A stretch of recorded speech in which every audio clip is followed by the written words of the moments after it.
There's always going to be a reason to wait. There's always going to be a busy schedule. There's always going to be something unexpected that happens.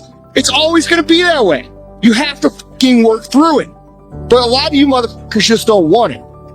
It's easy to fall into the loving the idea of something, and it's hard to fall into the habits of action to actually achieve something. It's not about after the vacation or after this or after that. It's about right now. Now resolutions are the only thing that give results. Your brain is the most powerful weapon in the world. If you can't control your own brain, you got to tell your brain where you want to go and how you want to go and how you want to get there. You got to control it. If not, it's over. When you quit, your mind says, we're done. So it doesn't expand. There's no expansion when you quit. When you say, this sucks, I'm drowning, I'm miserable, I'm suffering, I'm broken, but I'm not going anywhere. What happens to your mind, it says, he's not leaving. So we got to expand. We got to grow. We got to figure this thing out.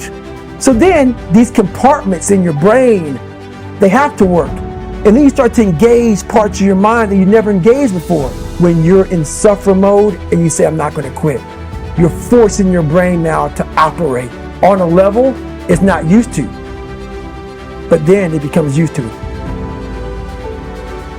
The second you look at your phone, the second you turn the TV on, you're in a battle. I want to win the war in the morning. If you do something you don't want to do every morning, you're already giving yourself the proper self-talk to attack the people that don't like you, to attack your insecurities, to attack what the world's going to give you.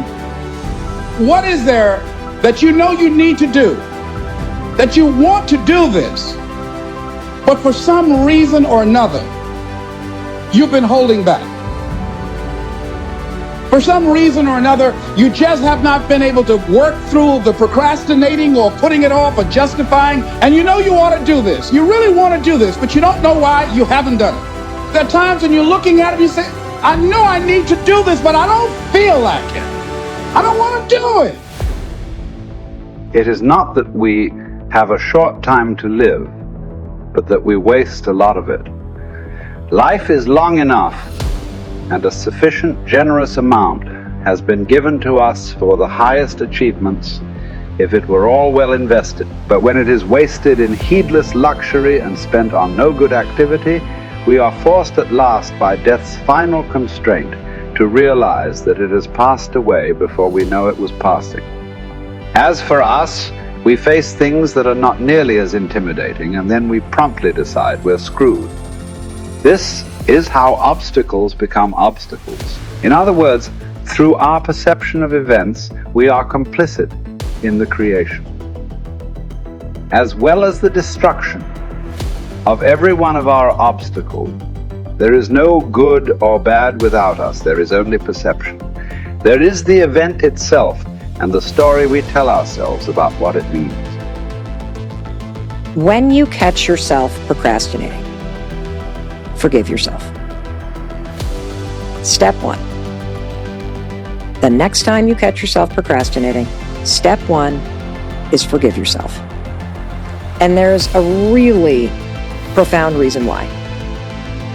Procrastination is not about laziness. It's not about a lack of discipline. It's not something you do because you're dumb.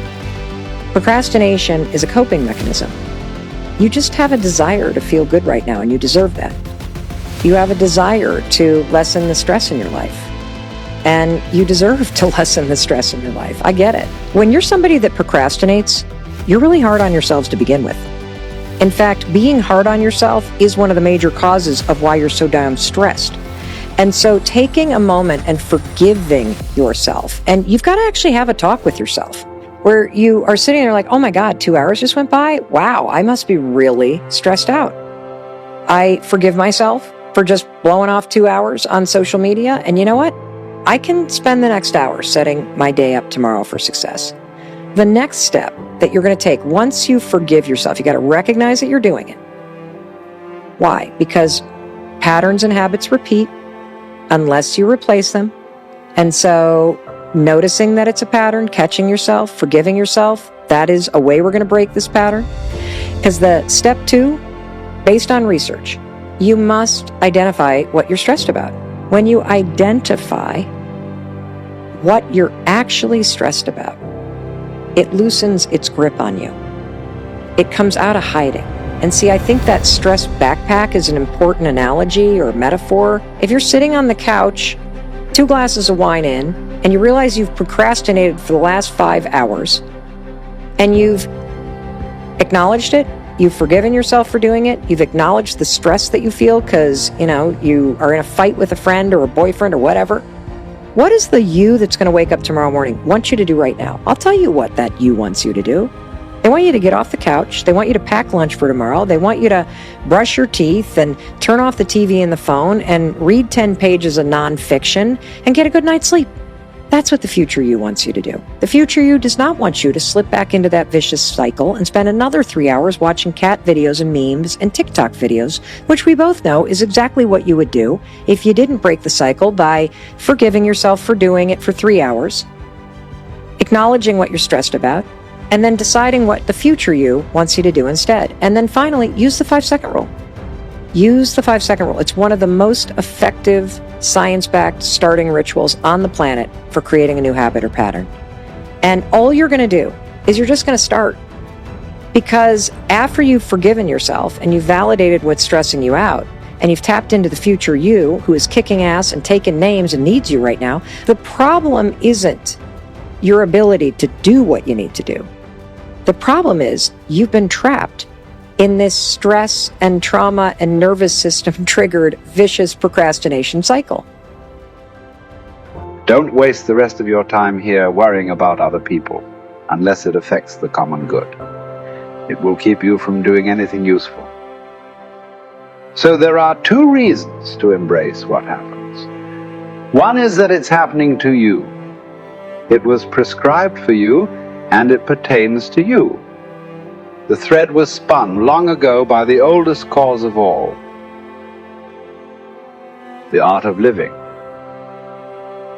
Is neither careless drifting on the one hand nor fearful clinging to the past on the other.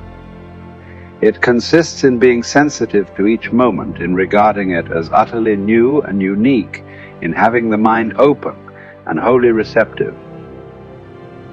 When you start to lose your temper, remember, there's nothing manly about rage. It's courtesy and kindness that define a human being, and a man. That's who possesses strength and nerves and guts, not the angry whiners. People seek retreats for themselves in the countryside, by the seashore, in the hills, and you too have made it your habit to long for that above all else. But this is altogether unphilosophical. When it is possible for you to retreat into yourself whenever you please, for nowhere can one retreat into greater peace or freedom from care than within one's own soul, especially when a person has such things within him that he merely has to look at them to recover that moment, perfect ease of mind. And by ease of mind, I mean nothing other than having one's mind in good order.